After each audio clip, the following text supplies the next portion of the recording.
Hello everyone, Miklos Vespremi here, coming to you from Olbia, Italy. Now, this summer I spent some time on a sailing ship with some friends from Zurich. Two of them were acting as the skippers, or captains. One of them was the more senior one, ultimately responsible for everything, but he gave all the day-to-day organization to the more junior one to train her. She was fantastic. She obviously was capable of managing all aspects of the journey herself, from actually sailing and navigating to resource management and, of course, people management. She was so competent that it seemed quite natural for her to simply be responsible for absolutely everything and simply instruct people on how to do it.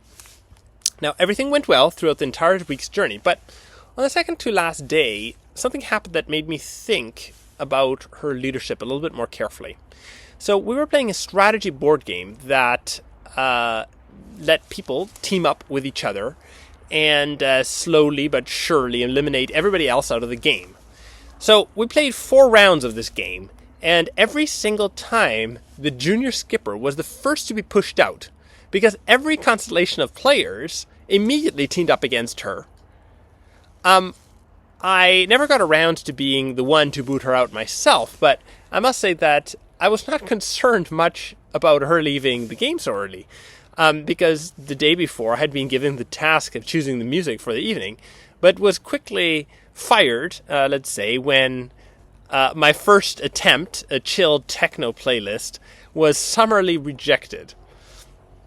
And in that moment, playing that game, I just realized that this latent, imperceptibly low-level resentment that I felt, really silly. Obviously, I'm not going to act on this. But it was probably something that was shared by the entire group in some way or another, very subtly. The game was simply the only forum for them to take it out on her. She was so competent, or she thought she was, that she forgot possibly the most important aspect of leadership, and that is emotional buy-in or trust. What may have appeared like competence, and may have been perceived as control by many. There may have been better ways of doing things, of course, but nobody ever got a chance to find out, because there was no chance to make a mistake. Even though, of course, she was more experienced operating the ship, and probably she knew the best method. And this just reminds me, I remember reading of this phenomenon of insulting the meat.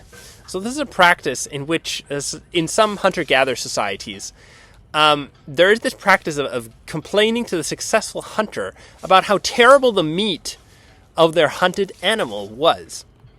In anthropology, this is known as a leveling mechanism, designed to keep the successful hunter humble, who, by keeping the tribe alive, naturally would otherwise be entitled to a lot of social status. But then remind them, through this act of insulting, that there actually is a much more important benefit in equality, which is the group's social cohesion, and thus long-term survival. And I think that this strategy board game that we were playing was simply a leveling mechanism, and the only way that the group as a whole could try to bring down this second skipper to the level of everybody else. This reminds me of some excellent advice that I got from a composition teacher many years ago. So when I was 16, I was writing a symphony about clouds. One of the movements is on YouTube, and I'll link it in the show notes.